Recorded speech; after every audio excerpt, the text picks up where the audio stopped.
Okay, so now on to what we call a phase shift. That's the technical name we give that. Using an old college algebra concept, what we're basically doing is shifting our function left to right. So we're basically shifting horizontally now. Okay, and we call that a phase shift.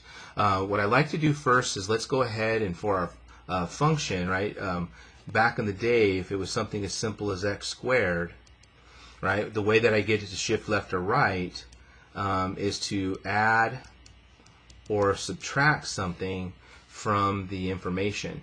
And if you guys recall from college algebra, what it did is it seemed to be reversed. When I added 2, we actually moved to the left 2, and when we subtracted 2, we actually moved to the right 2. So this graph would be shifted over twice, oops, dang it, would be shifted over to the left 2.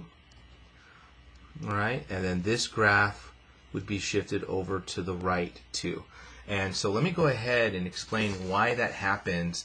And I'm actually going to do that with our sine graph or cosine graph to do that explanation. So we know that sine x, right, what it typically does, right, is it does everything that it's going to do over the period 0 to 2 pi. But if I'm going to consider something like sine of x minus 2, right, that means that all this action has to occur, right, within that, that period. So we basically build the inequality, the x minus 2 has to be between 0 and 2 pi, right? But when we start solving for x, right, I would add 2 to everything, all right, and what we end up getting is 2, right, is less than or equal to x, which is less than or equals to 2 pi plus 2.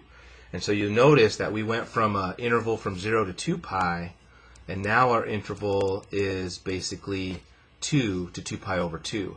So visually what we had, right, 0 to 2 pi would be there, but if I go over 2, let me put it in red, and I go over 2, right, we have 2 and 2 plus pi over 2.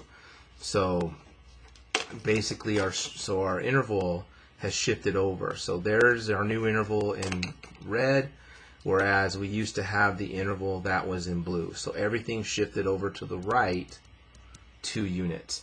All right, and so that's why it's kind of the reverse. Of course, if this would have been a plus statement, right, if this would have been sine of x plus 2, right, then everything would be the same thing, right? So over the normal thing, right, sine is 0 to 2 pi, but that would have to be in that interval.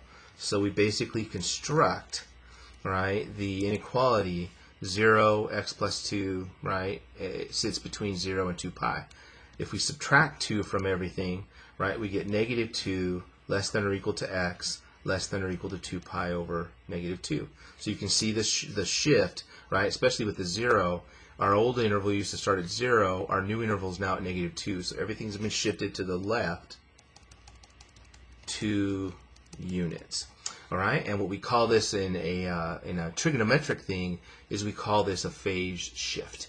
All right, phase shift in the graph of our wave. All right, so there's an explanation of why it's kind of the reverse of what we think.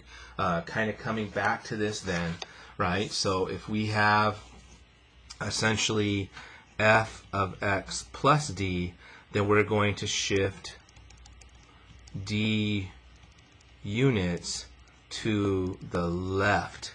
If we have f of x minus d, then we're going to shift d units to the right. All right, so it's kind of that kind of mimics what we saw when we were multiplying by that b, right? So when it was greater than 1, we were actually compressing.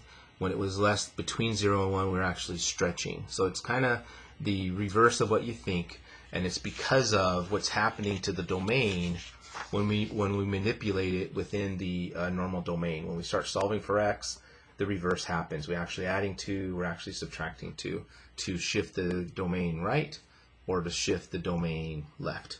All right, so with that in mind, let's go practice that. Again, what it's going to be is a lot of manipulating data points, but I'm going to start with a fresh video with that shortly. So I'll see you guys in a moment.